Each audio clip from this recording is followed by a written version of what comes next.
கோயம்புத்தூர்ல செம்மொழி பூங்கா வந்து ஓபன் பண்ணிருக்கிறது வந்து கோயம்புத்தூர் மக்களுக்கு ரொம்பவே யூஸ்ஃபுல்லா இருக்கு. பிறந்த அன்னையிலிருந்து இந்த நிமிஷம் வரைக்கும் நடந்துட்டு இருக்கிறோம்ங்க. நான் ஹவுஸ் ஒய்ஃபாக தான் இருக்கேன். இங்கே 1.5 months வந்துட்டு இருக்கேன். கன்சீவாக இருக்கிறதுனால ஸோ ஒரு மைண்ட் ரிலாக்ஸேஷனுக்காக ஒரு 2 days வந்து பார்க்கலான்னு ட்ரை பண்ணி வந்தேன். ஸோ வந்து ரொம்ப பிடிச்சிருச்சு. காலையில் 6 மணிக்கு உள்ளே வந்துடுவோங்க. 7:30 மணி வரைக்கும் நடந்து எக்ஸசைஸ் அது இதெல்லாம் பண்ணிட்டு போவோங்க. ஸோ வந்து ஒரு டைம் நான் போய் பார்க்கலாம் அப்படின்னு சொல்லிட்டு தான் வந்தேன். ஸோ அதுக்கப்புறம் நான் மந்த்லி பாஸ் எடுத்து ரெகுலராக இப்போ வர ஆரம்பிச்சிருக்கேன். லாஸ்ட் ஒரு 1 month வந்துட்டு இருக்கேன். எவ்வளவு ப்ரெஷரோட இருந்தாலும் காலையில மார்னிங் இங்க வரும்போது கொஞ்சம் நல்லாவே ஃப்ரீயாவும் இருக்கு. எக்ஸசைஸ் பண்றதுக்கு, வாக்கிங் போறதுக்கு இதுக்கெல்லாம் நல்ல ஒரு இடமாவும் இருக்கு. ரெஸ்ட் ரூம்ல பார்த்தீங்கன்னா இப்போ இன்ஃபெக்ஷன் ஆகும்னு சொல்லி யோசிப்போம் இந்த டைம்ல. ஆனால் ரொம்ப கிளீனாக இருக்கு, க்ளீன் பண்ணிட்டே இருக்காங்க.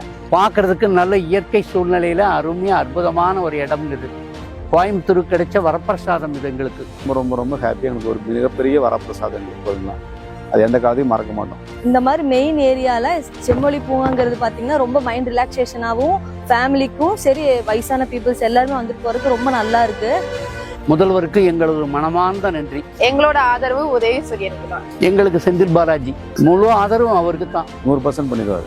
அவருக்கு அந்த ஃபிட்னஸ் இருக்குது, அந்த கமாண்ட் இருக்குது. வாக்களிப்பீர் உதயசூரியன். வெல்லட்டும் கோவை தெற்கு, வளரட்டும் கோவை மாவட்டம்.